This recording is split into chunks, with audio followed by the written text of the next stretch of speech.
Vraiment commencé di jégalu ci xaar bi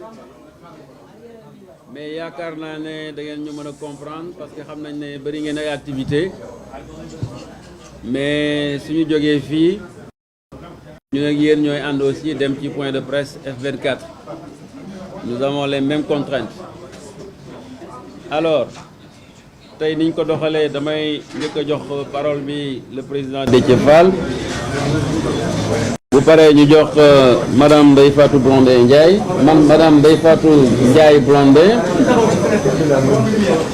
après le président Birame Souleye qui est en train d'arriver, Cheikh Tidiane Youm, secrétaire général du PUR, le président Khalifa Sall et après moi-même. Donc je donne la parole au président Déthié Fall.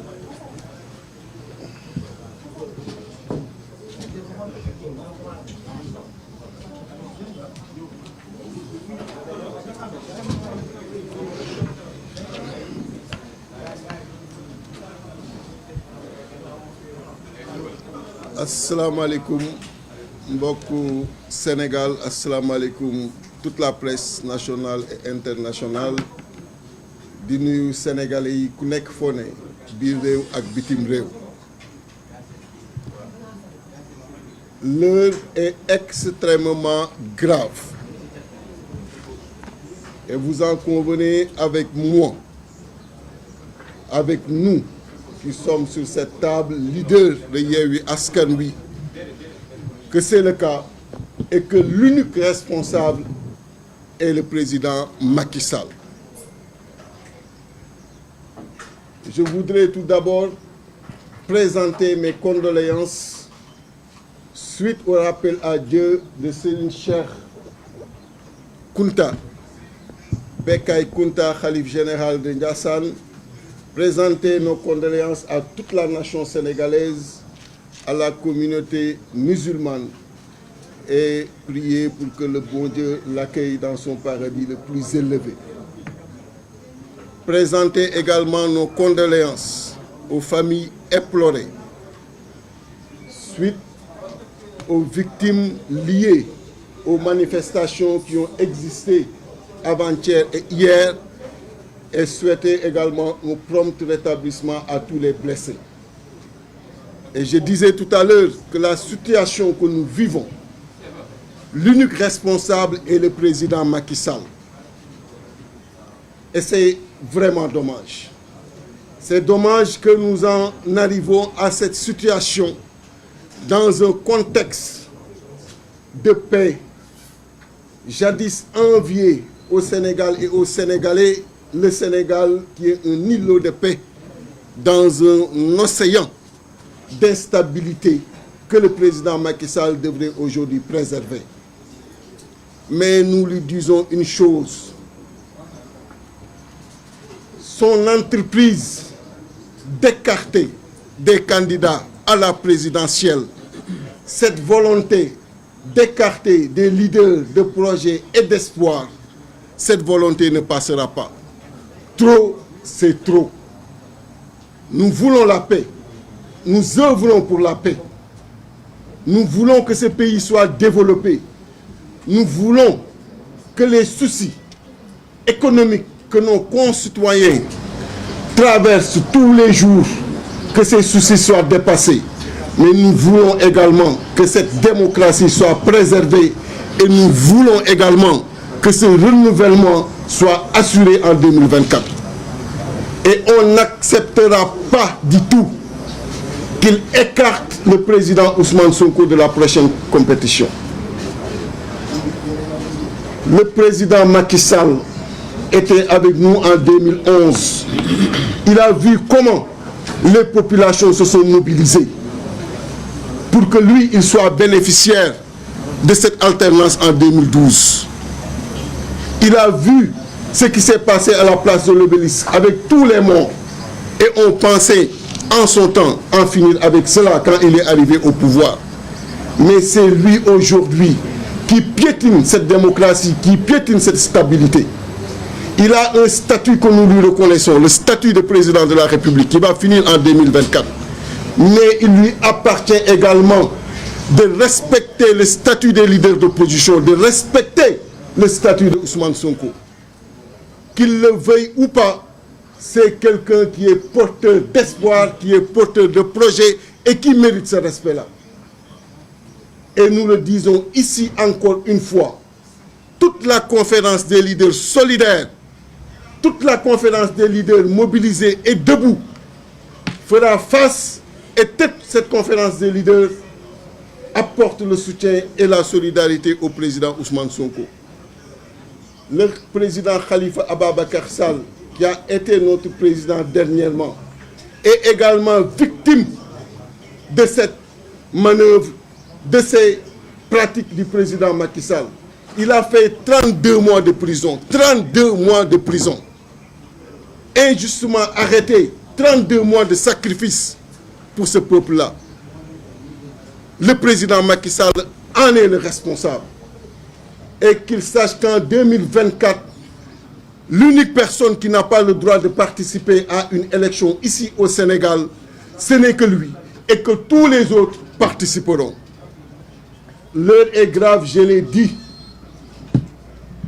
La communauté internationale est interpellée. La communauté internationale est interpellée. Nous avons eu à rencontrer dernièrement certains partenaires et nous avons eu à échanger avec eux sur la situation du pays. C'est le moment de parler. C'est le moment de rappeler au président Macky Sall ses responsabilités. C'est le moment également d'attirer son attention sur la direction qu'il a prise, sur l'orientation qu'il a prise, qui peut être extrêmement préjudiciable au pays. Nous ne le souhaitons pas.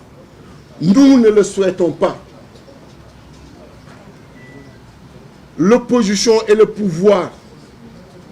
depuis l'indépendance, ont toujours eu à cohabiter. À cohabiter dans la paix, dans la responsabilité. Parce que justement, le pouvoir a toujours eu à faire preuve de responsabilité pour laisser l'opposition jouer son rôle et laisser cette même opposition continuer à porter l'espoir, le projet de certains Sénégalais qui en avaient fini avec le régime en place. Et c'est le cas aujourd'hui. Il ne doit pas amener une entrave à ceux-là qui sont des leaders d'opinion, à ceux-là qui sont porteurs de projets. Et le président Ousmane Sonko est leader et porteur de projets, suivi par des millions de Sénégalais, qu'ils le veuillent ou pas, c'est le cas aujourd'hui. Et rien ne doit l'amener à vouloir empêcher cette candidature. Il doit laisser cette candidature, comme il doit également réhabiliter le président Khalifa Ababakar Sall. Victime, je le rappelle encore une fois, de ces manœuvres, il a fait 32 mois de prison. J'en ai fait 10 jours. Je sais ce que ça signifie. Et il voulait tout simplement qu'il le rejoigne. Il voulait qu'il descende de ses principes, qu'il descende de ses convictions pour le rejoindre. Il ne l'a pas fait. Le président Ousmane Sonko ne descendra pas de ses convictions, encore moins de ses principes, pour se plier ou s'agenouiller devant lui. Aucun leader de Yewwi Askan Wi ne le fera. Nous sommes des personnes dignes, extrêmement responsables, prêts à faire tous les sacrifices pour cette nation, pour ce peuple sénégalais. Qu'il le sache. Nous avions retenu une marche nationale et internationale. Beaucoup ont intervenu. Cette marche sera maintenue. Sera maintenue pour la bonne et simple raison qu'il n'y a rien que le président Macky Sall a fait jusqu'ici allant dans le sens d'apaiser les populations, allant dans le sens de rassurer les populations. Les coordinations départementales, qu'elles soient d'ici ou de la diaspora, ont appelé pour qu'on décale cette manifestation d'une semaine. Après concertation, nous avons accepté cela pour faire la manifestation ici à Dakar, dans tous les départements et partout au niveau de la diaspora le 26. Une manifestation durant laquelle nous nous attendons à la mobilisation de millions de Sénégalais pour que ces images fassent le tour du monde, pour que tous les partenaires sachent que le président Macky Sall est aujourd'hui vomi par le peuple sénégalais. C'est le cas. Regardez ce qui se passe dans le pays. Regardez toutes ces forces de défense et de sécurité qui sont mobilisées tous les jours dans les rues, qui n'ont absolument rien d'autre à faire que de rester dans les rues. Ce sont des pères de famille qui veulent rentrer chez eux. Et jamais dans l'histoire, on a connu de pareille situation. Et l'unique responsable est le président Macky Sall. Et j'en profite également pour présenter nos condoléances à l'agent de police Assim Diédhiou et à toute la nation sénégalaise. Mais, je le répète, le président Macky Sall doit savoir que l'opposition ne lui laissera pas poursuivre cette entreprise funeste d'élimination de leaders politiques, de leaders de l'opposition à la prochaine présidentielle. Et j'en appelle, au-delà de Yewwi Askan Wi, à la responsabilité de tous les leaders d'opposition et de tous les leaders d'opinion. Je suis quelques commentaires, quelques réactions qui existent ça et là dans certains panels. Sachez que la nation nous regarde, que le peuple sénégalais nous regarde. Nous avons l'obligation de l'unité face au président Macky Sall. Nous avons l'obligation de la solidarité aux côtés du président Ousmane Sonko. Nous avons l'obligation du soutien au président Ousmane Sonko et au président Khalifa Ababacar Sall pour qu'ils participent à la prochaine présidentielle. Et je dis et je le répète encore une fois, nous voulons la paix dans ce pays. Et celui qui fait tout pour que cette paix n'existe pas s'appelle le président Macky Sall. Voilà ce que je voulais dire. Je vous remercie. Merci, président Déthié. Je donne la parole à madame Ndeye Fatou Ndiaye Blondin.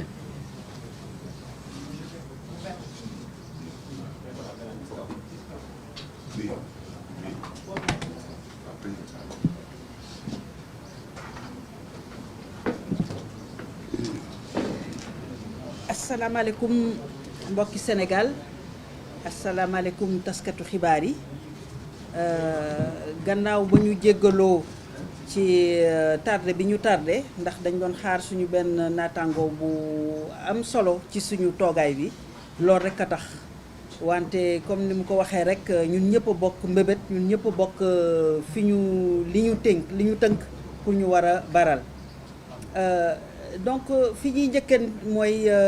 di jaale famille yu Ndiassane di jaale bépp Tidiane bépp sénégalais ci làqu xalif boobu yàlla dogal ko ci fan yi di jaale tam famille Laayeen yi mais tamit di jaale ñi faatu ci li fi xew-xew yi fi am fan yi di xalaat bu baax ña nekk hôpital parce que am na ci ay ñu ci am gaañu yu tar ñu leen di ñaanal yàlla ñu fëgg seen bopp di xalaat tam ñi nga xam ne ñëpp demuñu manifestation wante ñi ngi toog seen kër di tiit di xalaat fan la Sénégal jëm te di am yaakaar ci ñun pour que guddi gi ñu nekk ñu génn ci ñun ñëpp ñoo bokk tiis bi nekk Sénégal ndax li fi xew dafa jéggi dayoo lii ci bunt xatal rek parce que opposition nga lii ci jël ba fexe ba nga xam ne ñi daan dox diggante yi moo xam société civile moo xam sëriñ si moo xam sax ñi ñuy wooyee communicateur traditionnel ñuy remplacer leen ak ay char ak ay gendarme ak ñoo xam ne dañuy ñëw ñoom la ñuy njëkk a gis daal bu dara amee ñoom la ñuy njëkk a gis ba la ñuy gis ñiy dox jàmm ba ñu yegg si nag tey jii ci fii ñu toll nii ñëpp jaaxle wante kenn juumul lenn rek moo yore jàmm ci Sénégal benn nit moo yore jàmm ci Sénégal boobu nit mooy Macky Sall bu tegoon ci suuf waxi troisième mandat bi amaana peut-être yu bari du régler mais dina tax yu bari dootul am ak ñiy def yi nga xam ne day yokk tolof-tolof ñoom tam ci seen bopp xam ne kenn du leen ci topp ñoom tamit ñu daal di wàcce tension bi ci suuf loolu foog ñu wax ko parce que ñii ñu tere ne duñu bokk ñii ñu tere démb ak barki démb ku mel ne Khalifa Sall teg leen ay diir yu metti te teguñu ko fenn ci anam yi ñu leen ko tegee teguñu ko fenn ñu koy ñaawlu ak ñii ñuy waaj a téye tey suba gannaaw suba di seet fu nekk yow sa ak sa yelleef kenn du la ko teg neewuñu nit du kenn du ko defal procès wante bu fekkee ne boo demee dañ lay tegal ay ndëgg sërëx ci yoon bi ba nga xam ne wóor na ne yow lii boo duggee fii rek nga mën a dem am nga droit ne lii duma leen ko yombal am nga droit ne lii duma ci dugg kooku ku xool Sénégal gis ne que ku jug rek mës nga am loo xam ne Ousmane Sonko am nga loo wax ak moom rek nga daal dee dem porter plainte yenn yi sax procureur dugg ci gën a diisal xuloo bi mujj gi mu jël xuloo bi ci ki nga xam ne nee nañ moo ko tooñ ba nga xam ne ñuy teg ay daan yu diis loolu dara andiwu ko lu dul rek naka lay fexe ba li constitution bi may maanaam opposition bokk ci Sénégal am fi kàddu ñu koy respecté ñu jox ko gëdd naka lay def ba buntu xatal leen ba sax lu weesu loolu ba humilier leen ba wane ay xar kanam yu ñaaw ci askan bi ñu leen di gisee bët yooyu loolu moo ñu indil tolof ak ñàkk jàmm ci dëkk bi parce que nag Sénégal dafa toll foo xam ne nit ñi dañu bëgg a yeesalaat nag du affaire u at yeesalaat affaire u ba ñu toogee ba xool ne que Sénégal ni ñu ko doxalee fii boobu ba léegi am na ci lu baax wante am na ci lu bari loo xam ne kenn bëggatu ko sib nañ ko bëgg nañ mu jóge fi su ko defee ñu seet ñi seen taxawaay méngoog li ñu bëgg ñu may leen ñu bokk loolu de mooy suñu aada loolu la ñu xamoon Sénégal wante tey jii képp ku jug rek di dox ci loolu ba ci yéen ci taskatu xibaar yi sax bu ñu njortee ne kii xëy na peut-être li muy def dina mën a indi loolu ñu xatal la wala ñu couper sa signal wala ñu tëj la kaso ci anam yoo xam ne kenn xamul lan la di la baagante ngay dem ak a dikk ñetti fan ñu lay soog di wax ne lii lañ lay jiiñ loolu yëpp mi ngi ci Sénégal boole ci jàpp ay xale yu baree bari ci benn parti rek plus de 300 personnes ci rek ñoo xam ne dañu wax seen xalaat nga tëj leen loolu boobu kenn mënatul tuddee Sénégal démocratie te ñëpp gis nañu li Afrikajom Center ak yeneen kuréel yi dox ci loolu li ñu wane ne Sénégal nan la delloo gannaaw tey ji ñëpp ñaawlu ne que nan lañu seetaanee ba Sénégal nekk fi moo tax suñu taxawaay gën a dëgër léegi nag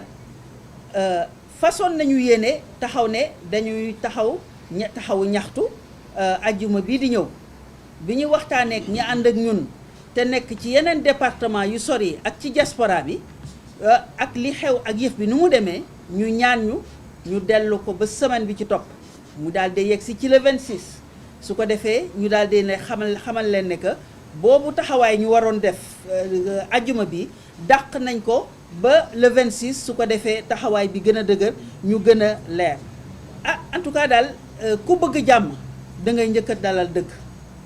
ku bëgg jàmm da ngay njëkk a taxawal li nga xam ne administration conseil constitutionnel ak assemblée ak yëpp loolu la may bépp doomu aadama buy dox ci biir Sénégal ku ko doxul nag daal di jiital gendarmerie jiital char jiital loi jiital doole defe naa ne boo koy def mën nañ xalaat ne que sa jàmm moom en tout cas du noonu nga koy amee ci nit ñi parce que nit ñi duñ ko nangu su ko defee nag ñu leen di fàttali ne Yewwi Askan Wi benn nit benn famille lañ ak lu Macky Sall mënti def defe naa ne dina am jafe-jafe yàlla moo xam rek liy def lii am suba wante dina am jafe-jafe pour tàqale nit ñi parce que ak situation yi lu mu wute ñoo bokk gis-gis ñoo bokk naka la ñu war a doxalee Sénégal te loolu mooy li am solo fi ñu toll nii bokk gis-gis bokk ni ñu war a taxawee léegi nag su ko defee ñun ñi ngi pare suñu bopp di fàttali waa PASTEF di leen massawu di leen feddalewaat kóllëre di leen wax ne ñoom lu ñu sonn lu ñu xeex lu ñu taxaw ñu ngi ci seen wet te ci amaana sax ci am na yoo xam ne ñoo leen ciy jiitu te dinañ ci taxawaay bu mat sëkk wéetuñu ci xeex bi ñëpp a ngi ci jàpp parce que xeexu dëgg la xeexu démocratie la xeexu liberté la te ci Ousmane Sonko la jaar ci Khalifa la jaar wante sénégalais yëpp ñoo war a xeex loolu buñ ko seetee parce que bu juree dara ñun ñëpp a koy bokk loolu daal mooy li ma leen indiloon di ñaan yàlla dëkk bi ànd ak jàmm te jàmm ji ànd ak dëgg ba xel yëpp dellu siwaat ba ñun ñëpp ñu nekkaat ci suñu yitte yi ñu nekkoon balaa lii yëpp di ñu fekk si ci biir Sénégal di leen wax wasalaam. Bien, merci madame. En attendant l'arrivée de Birame Souleye qui est dans les bouchons, ma jox kàddu gi Cheikh Tidiane Youm, le secrétaire général Cheikh Tidiane Youm. ñu ngi leen di nuyu yéen suñu mbokk journalistes yi di nuyu sénégalais yëpp à travers vos médias. xëy na point de presse su tey bi wax bi sax mën na bañ a bëri parce que li ñu fi indi mooy faire passer quelques messages par rapport à la situation que nous vivons actuellement te li ñuy dund yéen ñëpp yéen ñu ko gën a xam waaye balaa may sori ci li may bëgg wax damay bëgg toujours ñuy fàttali suñu mbokk yi nga xam ne nii ñu ngi leen tëj ci kaso bi les détenus politiques c'est extrêmement important ñoom foofu ñu nekk tey xëy na ñun ñëpp ñoom fa war a nekk puisque ñoom dañoo bàyyi seen lépp ngir xeexal askan bi ma ñu jël leen tëj leen de façon arbitraire donc loolu ñooñu waruñu leen fàtte suñu mbokku député yi aussi gis nañu barke démb procès bi nga xam ne nii c'était en appel mu amoon te ñu demander une liberté provisoire ci ñoo xamante ne nii 6 mois lañ leen condamné 6 mois de prison ferme tëdd nañ presque 5 mois ñu demander une liberté provisoire les garanties sont là amul dara lu war a mën a tax juge bi bañ a accéder ci demande bi mais juge bi nee na dafay continuer réflexion yam day continuer di xalaat day continuer di xool naka la mën a def ba tontu leen fii ba le 22 comme am nañu as yaakaar ci suñu justice jàpp nañ ne lundi 22 le juge accède dina permettre suñu mbokk député yooyu ñu ñibbi seeni kër parce que ce ne sont pas des malfrats duñu ay voyous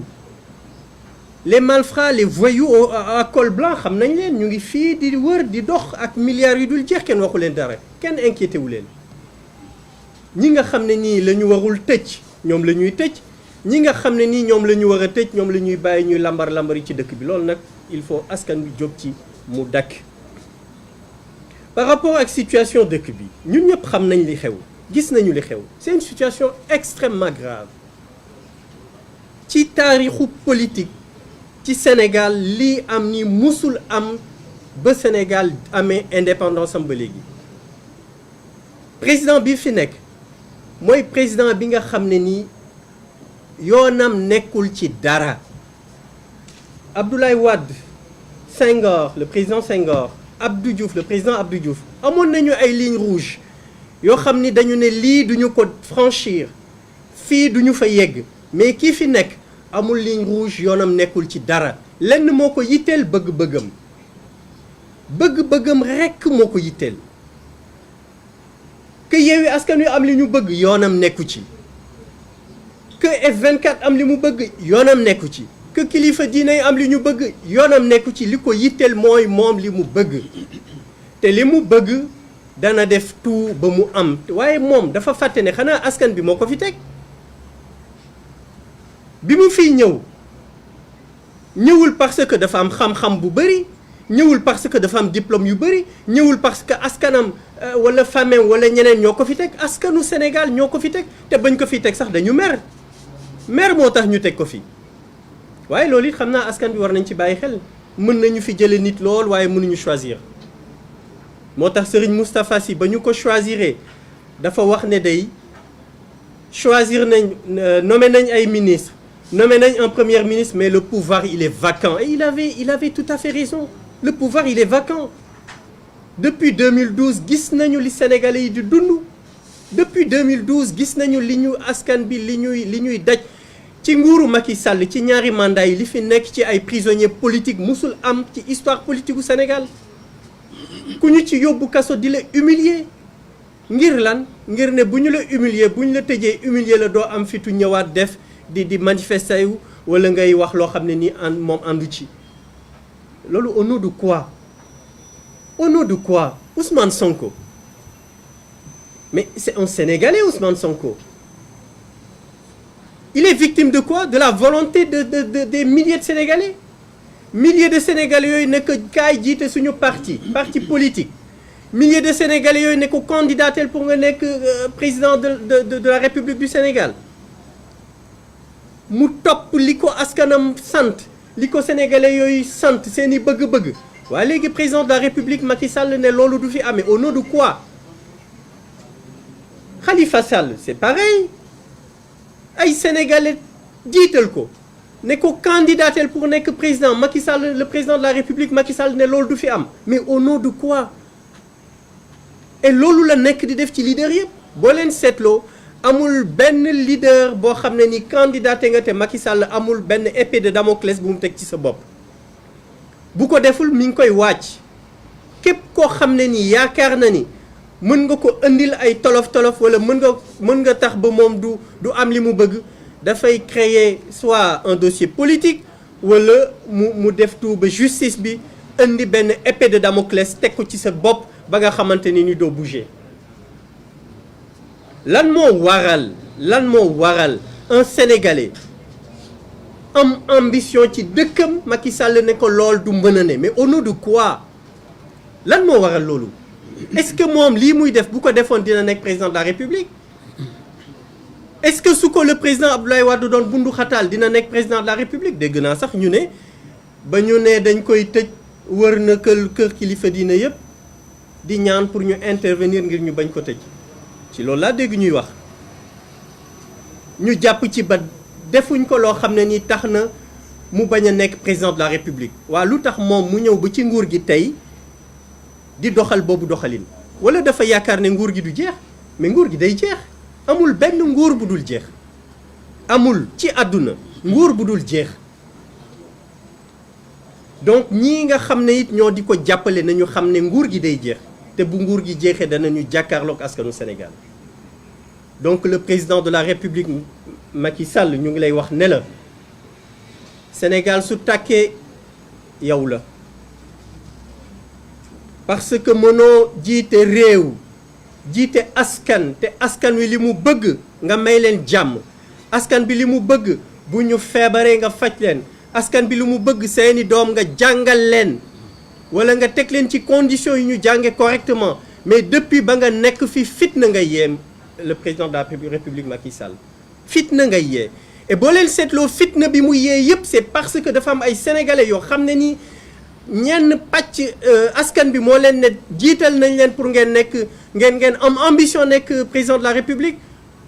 mu ne loolu du fi nekk di indi fitna bu am yëpp loolu la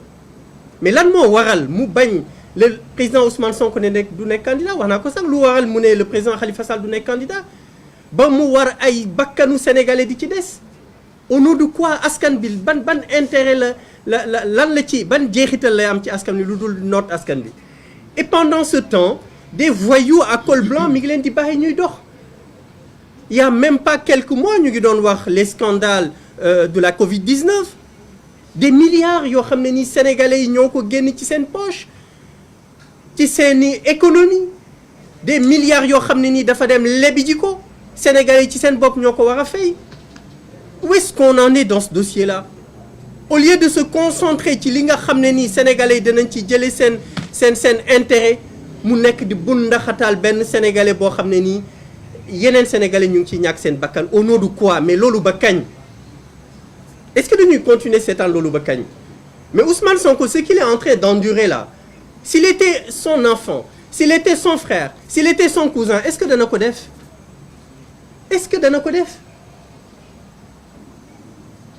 c'est à un moment donné il faut que les Sénégalais disent stop.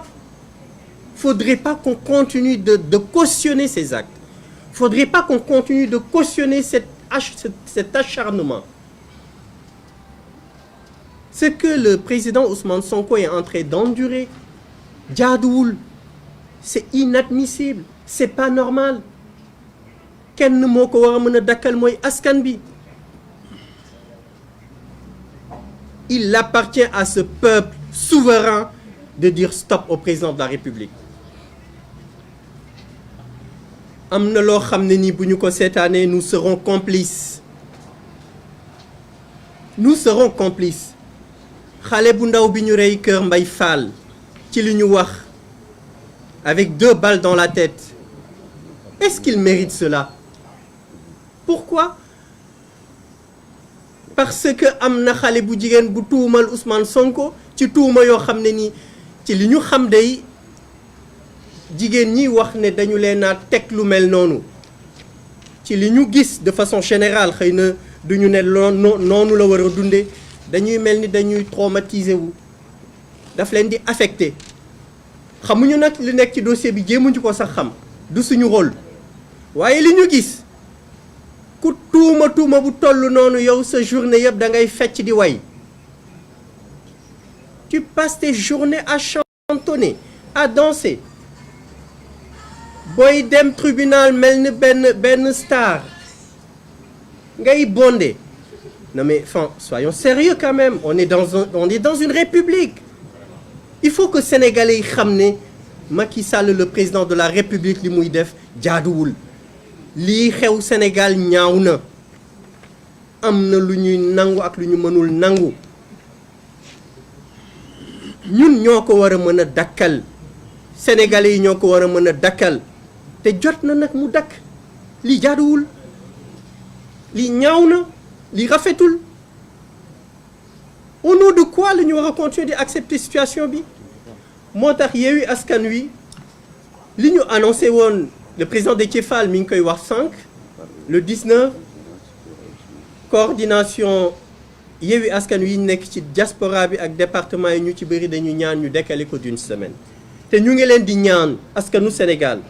yéen ñi nekk puisque rassemblement la boo xam ne nii c'est aussi bien sur le territoire national que sur le territoire international dans la diaspora ñu ngi leen di ñaan ngeen taxaw parce que nag jot na dëkk bi bu tàkkee ñun ñëpp lay impacté du waa Yewwi Askan Wi rek lay impacté du Ousmane Sonko rek lay impacté wala du président Khalifa Sall rek lay impacté dëkk bi su tàkkee askanu Sénégal yëpp lay impacté góor jigéen mag ak ndaw nga nekk sëriñ nga ñàkk nekk sëriñ dana la impacté donc bu ñu xaar ba mu ñuy impacté donc le 26 je pense une semaine c'est ça le 26 prochain ñu ngi ñaan askanu Sénégal yëpp ñu def benn say def bloc ñëw wane suñu mécontentement ci lii nga xam ne nii mi ngi am def ko nag ci dal te ñu bañ a tontu provocation yi parce que moom li mu bëgg Macky Sall le président de la République di provoquer di tëj di provoquer di tëj ba sénégalais yi ñëpp sonn ñu usé wu bu ko defee mu dérouler def lu ko neex loolu nag il faut que ñu bàyyi ci xel il faut qu'on soit conscient de ça yitteem boo leen ko seetloo boobu ba léegi mooy nu mu mën a def ba user sénégalais yi loolu mooy yitteem nu mu mën a def ba user sénégalais yi il faut que les sénégalais en soient conscients taxaw nag mais it bañ a baisser les bras c'est important c'est fondamental lii la ñu bëggoon pour wax leen ko bàyyiloo leen seen xel ngeen xam ni la situation est plus que grave ñu ngi jéggalu ci guddal bi ci jéggalu ci retard yi waaye lépp ngir askan bi gën a appréhender message yi nga xam ne nii moom lañ bëgg a jox wasalaamaaleykum wa rahmatullah. Merci, je donne la parole au président Birame Souleye Diop et après le président Khalifa Sall. Le président Khalifa Sall après le président Birame Souleye alors. Voilà, Birame Souleye vient d'arriver, on le laisse souffler et puis bon, j'interviens. Asalaamaaleykum mbooloo mi. ñoo ngi nuyu ku nekk ci turam ak santam jéggalu moom du doy donc jéggalu ci tardé bi parce que loolu la ñu tàmm def et vraiment vous nous donnez des leçons de ponctualité merci beaucoup di leen masawu yéen journalistes yi ci métit yeeg tolof yi dal seen collègues yi je crois que on parle souvent des politiques parmi les victimes mais victimes yi gën a bari victimes yi gën a constante mooy yéen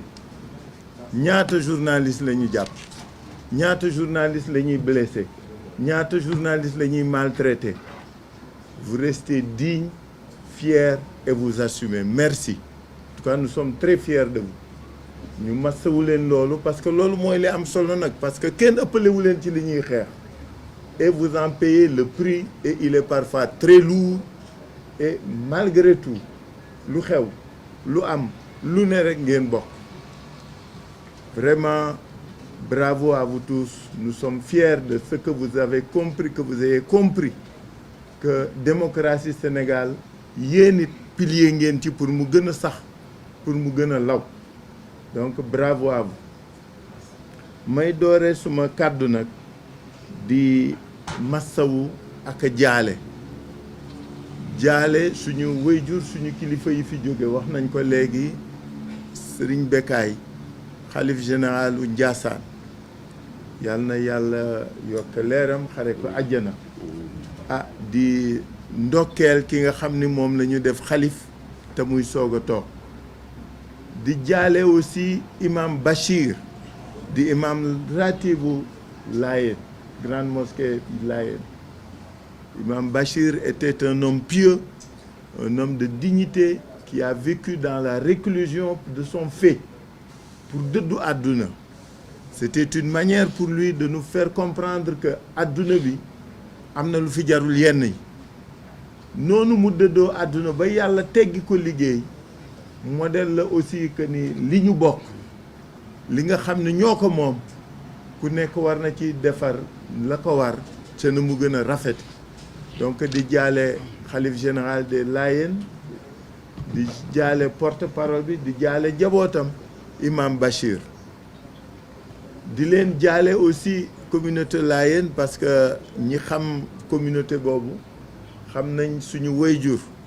mi nga xam ne moo daan jottali kàddu depuis Serigne Ablaye ba léegi imam Moussa moom it wàcc na liggéey looloo dañ koy mettitlu ak sant yàlla parce que yàlla moom dem moom moo koy décider comme que duñu tàggu nag te duñu wax nan la koy defee kañ la koy defee ku mu jël rek dañuy sant yàlla te di ko ñaanal. Donc imam Moussa mi nga xam ne moo daan jottali kàddu depuis Serigne Ablaye Thiaw ba léegi te wàcc liggéey yàlla na ko yàlla xare àjjana. di jaale ñépp ñi nga xam ne ci lii ñuy dund nag ci mbirum àdduna ci politique bi véritablement ñu ngi ci ñàkk seeni bakkan ñu ngi ci ami blessure ñoo ngi ci ami tolof-tolof ñooñu ñëpp qu'ils comprennent que c'est de vrais Sénégalais c'est de vrais démocrates yu xeex ngir seen réew ngi xeex ngir seen askan. Donc ku nekk ci ñoom muy ñi gaañoo Dakar ñi gaañoo Ziguinchor ku nekk ci ñoom ñoo ngi massawu seeni njaboot seeni wayjur seeni mbokk ak seeni camarades. wax nañ ko léegi jamono bi moo doy waar. On n'avait pas pensé que bi ñuy génn 2011 daañu dundaat lii di taxawaat obélisque di xeex nekk fii di xëccoo di wax waxu troisième mandat. Je crois que ça interpelle tous les politiques man ak sama morom laa ci yemale. Il faut que nous comprenions que ñun ñooy jëkk a décrédibiliser suñu bokk parce que dañ naan nit ki du nu mu waxee na mu jëfe dong la saa yu homme politique bëggee dara day wax a wax ba mu tooy su toogee mu mel ni loolu da ko fàtte parce que su fekkoon fàttewuñu 2011 et son cortège de morts de blessés d'emprisonnés on ne revivrait pas 2023 niñ koy dunde loolu moom mooy li am solo et je crois que c'est ce que nous devons retenir comme principale leçon ci nga xam ne moom la ñu dund actuellement suñu réew. Et c'est pour ça désolé parce que c'est terrible qu'on en arrive là que nit ñi di dee ka feebar parce que rek troisième mandat mi ngi ñëw parce que rek nit ki wax na bañ a respecter kàddoom c'est vraiment un problème. suma kàddu nag du ci guddal dama am rek ñaari message yu ma bëgg a wax bu njëkk bi mooy li ñuy xeex dañ koy xeex pour chacun de nous pour la démocratie parce que ci démocratie kenn amul droit di tànn ñi nga xam ne ñooy doon candidat ak waruñu doon candidat. C'est ça qui est nouveau dans le jeu politique sénégalais. Depuis 2019 on a coutume maintenant naan kii dina bokk kii du bokk. F24 et tous les démocrates yi ci bokk Yewwi muy ñun ñëpp suñu xeex benn la mooy ñun ñëpp ñooy bokk ñëppay bokk ñëpp war bokk ñëpp war dem wuti les suffrages des Sénégalais et ça il y a une unanimité de toute la classe politique sénégalaise avec la société civile mooy suñu xeex bu jëkk faut pas que nit ñi fàtte loolu ñëpp ñoo war a bokk kenn rek moo warul bokk kenn rek moo warul bokk kenn rek wax nañ leen ko waxaat nañ leen moo ko gën a xam nit ñi Macky Sall donc président Macky Sall rek moo warul bokk moom warul bokk on le criera jamais assez moom warul bokk waxoon na ko ma ni dañ koy fàttali rek la ma waxoon di ko fàttali maire Gadou wu 2011 bi dafa naan suñ ko rappelé loolu lépp dana tax ba xëy na dana delloo ci xelam donc moom warul bokk ñëpp dañu war bokk Cheikh fàttali na ko léegi les détenus politiques nombre bi ñu am mais c'est exorbitant c'est inacceptable il faut que ñu yeewi leen il faut que ñu libérer leen parce que loolu mooy li am solo lépp loo xam ne day gàllankoor aussi candidature yi parce que xam nga ñëpp bokk déposer candidature ba pare kenn du jàll c'est pas la peine parrainage bi il faut que ñu dindi ko parce que parrainage bi c'est une sélection qui dit pas son nom surtout que les modalités hautes ni muy demee kenn d'accord ci donc question yooyu ñun ñëpp ñoo ci d'accord pour que ñu libérer nag tous les détenus dañu fekkee procès suñu député yi Yewwi vraiment on était triste parce que pour la première fois l'hémicycle de l'Assemblée la fa xew nga xam ne dañ ko daan préserver ñu dindi ko parce que su fekkoon principe yi nga xam ne noonu la Assemblée doon doxee respecté nañ ko suñu ñaari camarades yooyu duñu dem kaso parce que amuñu droit dem kaso et surtout nag li ci naqadi mooy bi ma déggee ñu naan flagrant délit Habib Sy daf may tooñ toujours naan PS moo fi inventé flagrant délit continu mais ñëpp xam nañ ni flagrant délit c'est inscrit dans un temps déterminé biñ leen di jàpp ak yóbbu boobu flagrant délit amatu fa jaay doolee fa am donc ñoom et tous ces centaines de jeunes garçons et filles et de femmes yi ñu yóbbu kaso dañ leen war a génne loolu mooy li am solo may daaneele ci sama ñaareelu kàddu mooy Yewwi Askan Wi on appelle tous les Sénégalais à manifester le 26 li ko indi c'est pas que on n'est pas conscient des enjeux nous sommes mus par le respect de la pertinence et de l'opportunité du combat malheureusement dañu am contrainte parce que su doon suñu sago balaa Ousmane Sonko di dem procès ñu def rassemblement boobu loolu la ñu bëggoon moo taxoon ñu def le 19 ñu xalaat ni est-ce que mën nañ ko def fii ak le 22 la ñuy juger suñu député yi soo ko bëggee def le 21 xam nga yaalee délai légaux te am na délai am na férié bi dugg ci donc bala ngaa déposer ak temps biñ koy étudier malheureusement da ngay weesu le 23 pour que les Sénégalais comprennent que ce qui importe pour nous c'est que soutenir Ousmane Sonko se battre pour qu'il ne soit pas la troisième victime de la liquidation des candidats mooy lu ñor ñun ñëpp amul xàjj amul seen les gens le font franchement sincèrement entièrement pleinement que nul n'en doute et que nul n'en ignore dama bëgg rek nit ñi xam ne lii nga xam ni moom la ñu sumba c'est la démocratie sénégalaise moo ko jar ñun dañuy weesu mais dañu am obligation wu ñii nga xam ne ñu ngi ci ginnaaw di ñëw ñu légué leen un pays boo xam ne kenn dootu fi xuloo troisième mandat kenn dootu fi wax article 80 kenn dootu fi tëj journaliste kenn dootu fi tëj politicien te daañu fexe ba réew mi naat réew mi dem kanam maa ngi leen dem leen sax. Merci Président Khalifa. La parole au Président Birame Souleye Diop, président du groupe parlementaire du groupe Yewwi Askan Wi.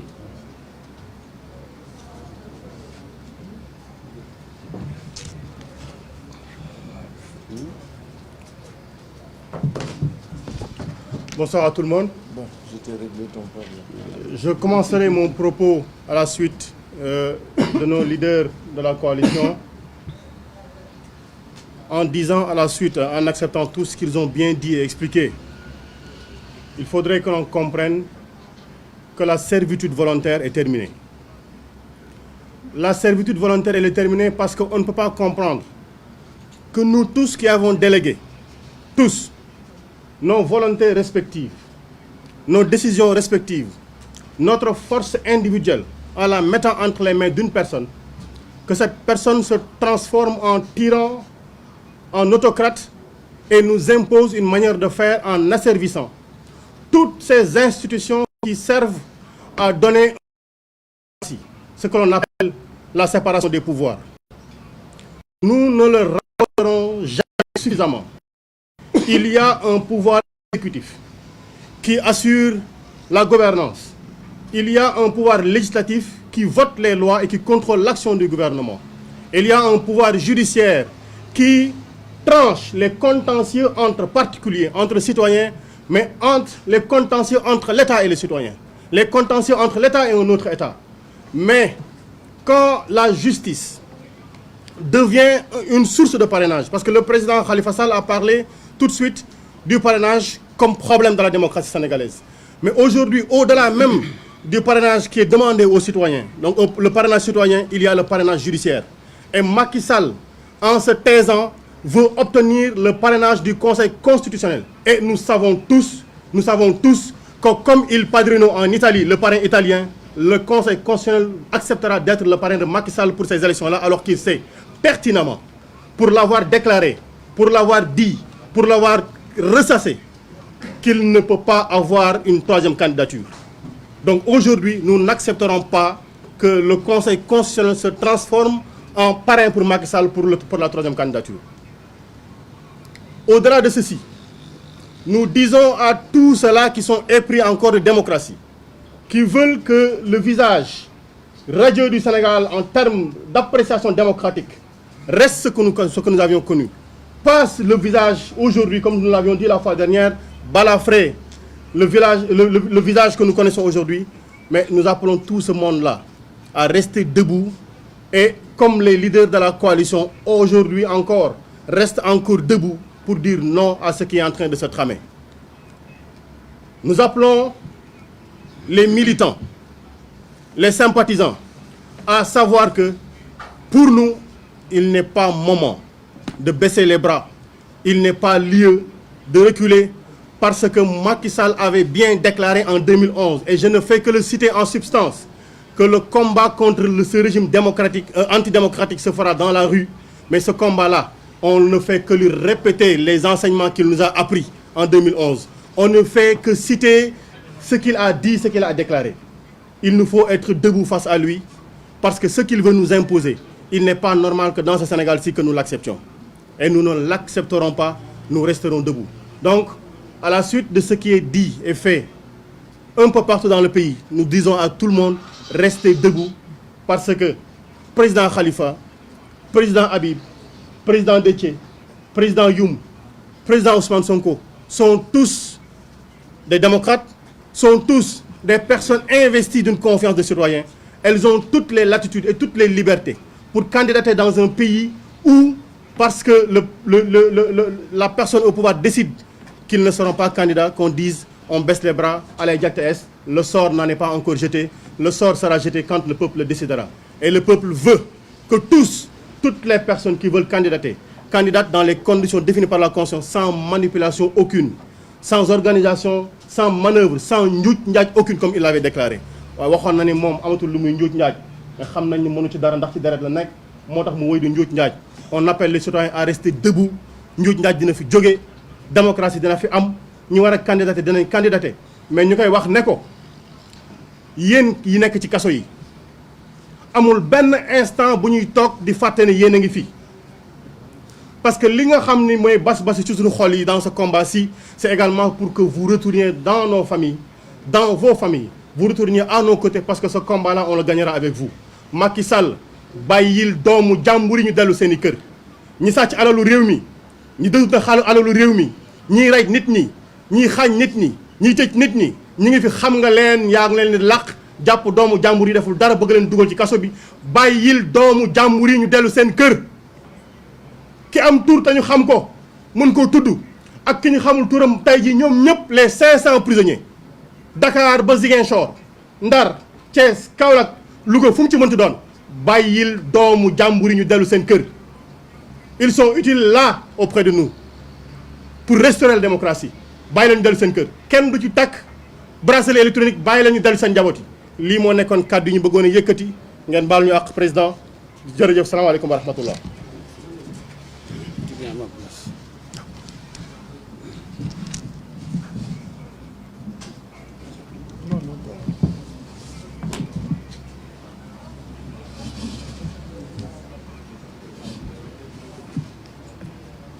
asalaamaaleykum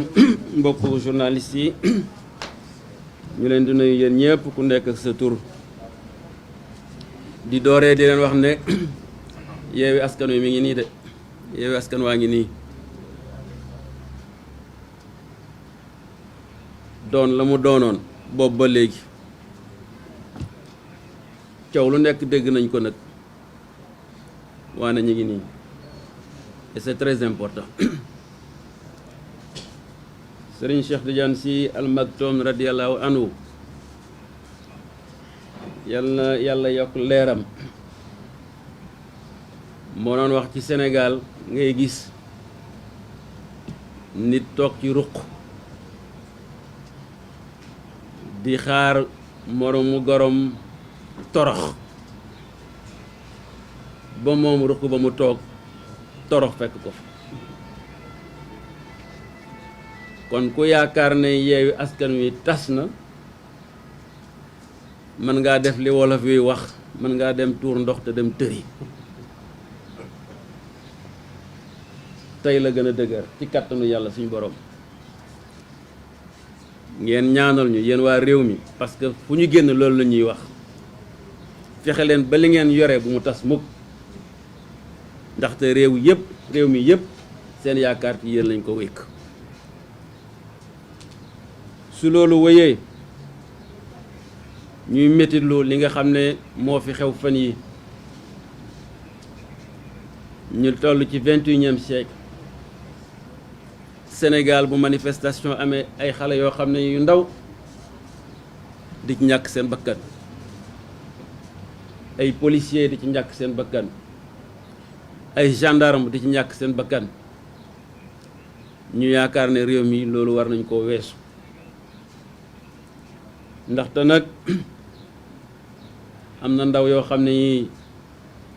buñ leen boomee wala ñu ñàkk seen bakkan ci yenn yi mooy tuer l'avenir soxlawuñu ko gendarme yi soxlawuñu ko policier soxlawuñu ko ñun soxlawuñu ko ndaw yi soxlawuñu ko damay wax toujours ne gis ngeen France ni mu mel manifestation yooyu ñooy gën a tar téeméeri yoon fii Sénégal mais doo dégg mukk ñu ne ndaw ñàkk na ca bakkan ma répété waat ko te yaakaar naa ne suñu force de défense et de sécurité elles sont pas moins formées que les forces de défense et de sécurité de la France je ne le crois pas donc lu mën a am war nañoo mën a retenir ba vraiment li nga xam ne mooy bakkanu doomu aadama fu mu bokk moo xam gendarmerie police wala manifestant ñi ngeen ñaan yàlla na fi am jëm bu mu amati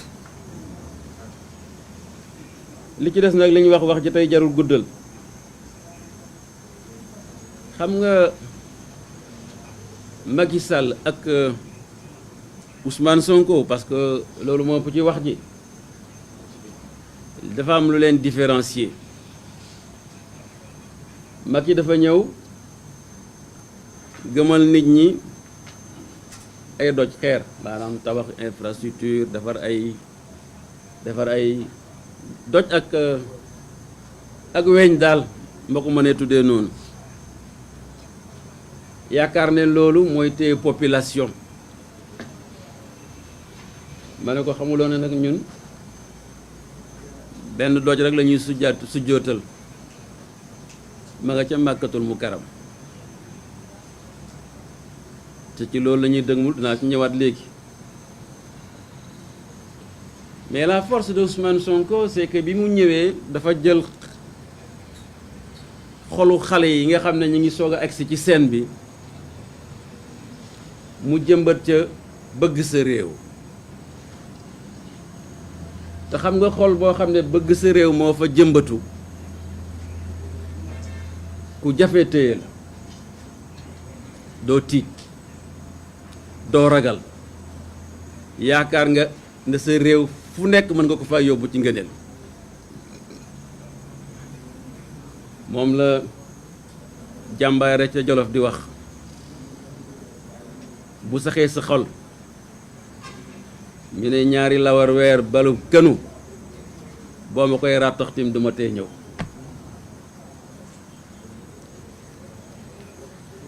ci xol la nekk te moom comprendre loolu mooy li xale yi di théoriser di wax projet ak idée mën loo lutter contre ça c'est impossible wax naa ko budul benn du ñaar c'est une bataille qu'il peut pas gagner c'est un combat qu'il peut pas gagner il faut qu'il revienne à la raison Sénégal nag ah gaal gaa ngi wengalu de te moom moo yore jaww bi la Alaaji Abdul Aziz Dabaax mu baax ma yal na yàlla yokk leeram taas ñu ci barkeem ni doon wax ngeen xam ko yéen ñëpp boo nekkee ci gaal sa ëmb nekk fa bul ñaan ëmb ba mucc na nga ñaan gaal ga mucc te fii mu nekk ñun ñëpp suñu ëmb mi ngi ci gaal gi te kenn moo koy jow mooy Macky Sall ndax dañuy toog di seetaan mu wengal gaal gi yaakaar naa ne peuple sénégalais loolu du ko def kon nag comme ñun ñëpp jàmm lañ bëgg te jàmm ci la lépp xaj te ñun ñëpp suñu ëmbang ci biir waaye ku nekk na wax xanaa mun tuta Sénégal yëpp yaakaaruma loolu jàmm ji nag mënul weesu commencé li ñu wax affaire caaxaan yi ñu bàyyi ko mooy ndaw yi ñu fab tëj ci kaso bi defuñu dara na leen bàyyi jàmm ji mooy procès complot yi nga xam ne ñu ngi koy def Ousmane Sonko pour jéem koo galgal mu nekk candidat à l'élection présidentielle nañ ko teg fii jàmm ji mooy galgal bi ñuy galgal le président Khalifa Sall ba mënatul a nekk candidat à l'élection présidentielle nañ ko teg fii dama koy wax toujours ne ko loi am na constitution am na règlement am na waane yooyu yëpp jàmmu Sénégal ak réew mu dal moo ko faree kaw ndaxte bu Sénégal amul jàmm bu Sénégal dalul loi mënul appliqué wu diine ju mat sax mënuñ ko doo ko def sa farata yi nga bëgg da nga ñi ngi jëm ci tabaski balay boobu ñi ngi jëm ci aji Makka nit ñaa ngi waajal te ay ponk yoo xam ne yi dafa laaj dal ndaxte réew mi métti na wóoruñu sax ñun ñëpp ndax danay am xorum tabaski ku nekk fi mu nekk yaa ngay xalaat nooy def ba jot ko waaw yooyu yëpp nag bu nekkee ci réew mi te dal amut te muy ay farata yoo xam ne dafa nekk suñu loos nan lañ koy mottalee jàmm rek moo ko mën a indi te jàmm ji yàlla dogal na ci loxo kenn nit rek la nekk mooy Macky Sall li mu bëgg a def yàlla rek mën a téye ci loxoom ne ko doo ko def pouvoir boobu la ko yàlla jox kon wax ji luñ mën a wax opposition tooñ ko lu ñu wax Cheikh Tidiane Youm tooñ ko lu ñu wax Déthié tooñ ko lu ñu wax Birame Souleye tooñ ko lu ñu wax Khalifa Sall tooñ ko lu ñu wax Ousmane Sonko tooñ ko ndey mbil di du kenn lu may président Macky Sall mooñ ci mën a génne mu am jàmm ñu am jàmm Sénégal nekk ci jàmm waane lu toll juróomi téeméeri xale nga tëye leen ci prison yi lu toll ne ñaari député waroo leen a bay barki démb mu bañ lu toll ay xale yoo xam ne ay fukki at ak juróom fukki at ak juróom fukki at ak ñaar sax dégg naa yoo xam ne dañoo ñàkk seen bakkan te yëf yi bu ñu continuer nii ci lay gën a garaaw waaw nañ fexe nag fexe moom mënul ñàkk il n'y a pas de problème sans solution mais tout débutera par lui et tout se terminera par lui en tout cas ñun loolu la ñuy wax boobu ba léegi que Yewwi Askan Wi loo ci mën a dégg coalition boo xam ne dafa bëgg réew mi jàmm rek nekk fi alors sànq wax nañ ay manifestation bu ñu waroon def le 19 mais niñ leen ko ñenn ñi waxee dañ ko bëggoon a def ci le 23 sax maanaam ñaar fukki fan ak ñett abalay boobu muy procès président Ousmane Sonko mais dafa fekk ne suba sax moom férié la suñ mbokku chrétiens yi n'est-ce pas et war nga am bu baree loolu ñetti fan pour que nga mën a def procédure yi ak préfet pour yëgal ko mu tontu la ci te loolu buñ ci nekkoon ala kulli aal ci le 24 la ñuy yóbbu mais comme ni ko Déthié waxee ak Khalifa ñu waxtaan ak ñi nga xam ne ñooy nekk suñu ay responsable ci département diaspora ñu ñaan ñu def ko le 26 mai donc 26 mai aussi bés bu rëy lay doon bés boo xam ne pour défendre candidature Ousmane Sonko pour défendre candidature Khalifa Sall pour défendre la démocratie pour que aussi ñi nga xam ne dañ leen a jàpp tëj leen ci kaso yi te defuñu dara ñu bàyyi leen loolu mooy message yi nga xam ne bëggoon nañ leen koo jottali di leen xamal nag que wax ngeen dëgg am na conférence de presse léegi F24 ñu ne yéen ñoo fay ànd parce que Yewwi Askan Wi ci F24 la bokk ñoo bokk xeex bi ñoo bokk vision bi ñooy xàccandoo ñooy dóorandoo kon ñu ngi leen di sant ñu ngi leen di gërëm asalaamaaleykum wa rahmatulah wa barakaatu.